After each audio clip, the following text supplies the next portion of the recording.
you know there's nearly $1 trillion of infrastructure and pandemic funds yet to be spent? That's right. There's a massive amount of money that the lame duck administration is pushing hard to spend in their last few months. If the president can push these funds out, we could see another prolonged inflation surge, just like during COVID. Not good. I'm sure you remember the terrible effects that high prices had on most Americans. But, there's hope.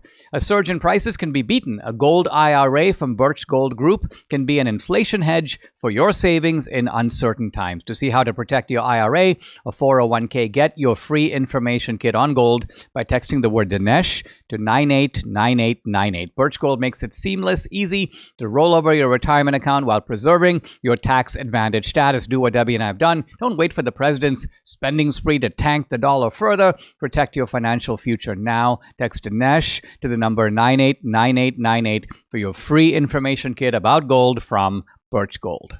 I think that when we look at these two assassination attempts, there's just question upon question upon question. I'll start with the second one. How did this guy, Ukraine fanatic or whoever he is, how did he know that Trump was going to be there in Florida at Mar-a-Lago on the golf course at that time? Who told him? Is he just a guy who's been camping out for days? No, we know he's been camping out for hours. And that's my second question. How is it that you can camp outside of Mar-a-Lago, a property under scrutiny and surveillance? How can you do that without being detected for so long? What's going on here? And how is it the case that you can have a second credible attempt after the first one, which should already have been taken as a warning? And now we go to the first attempt. And here we have questions abound. First of all, they seem to have known about that guy. He was walking the grounds. He's patrolling the site. He even gets up on the roof and people tell the police. Why wasn't Trump immediately pulled off the stage? That didn't happen.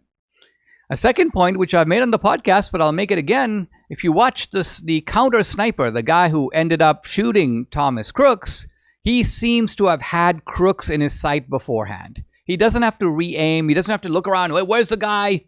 No. He knows where he is. He's got him in his sights. All he has to do is pull the trigger. And yet he lets Crooks get off some shots. Bam, bam, bam. Not just one, multiple shots. And then, bam, he gets him. What's that all about?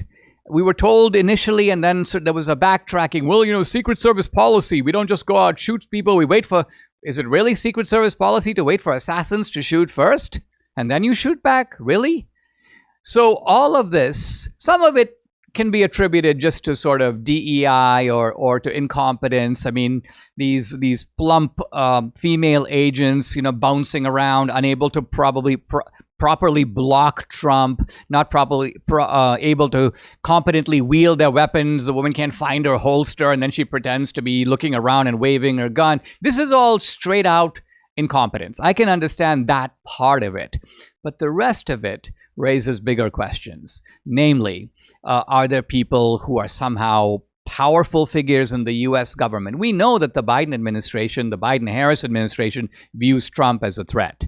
They've been saying it. He's a threat to democracy. He's a threat to the country. He must be eliminated. Some people have even used the word exterminated. So you've got this poisonous rhetoric. We also know that the DOJ, we know the Department of Homeland Security, all these agencies have been involved in trying to get Trump. Get him criminally, lock him up. And now, so these are the same people that Trump is somehow reliant on.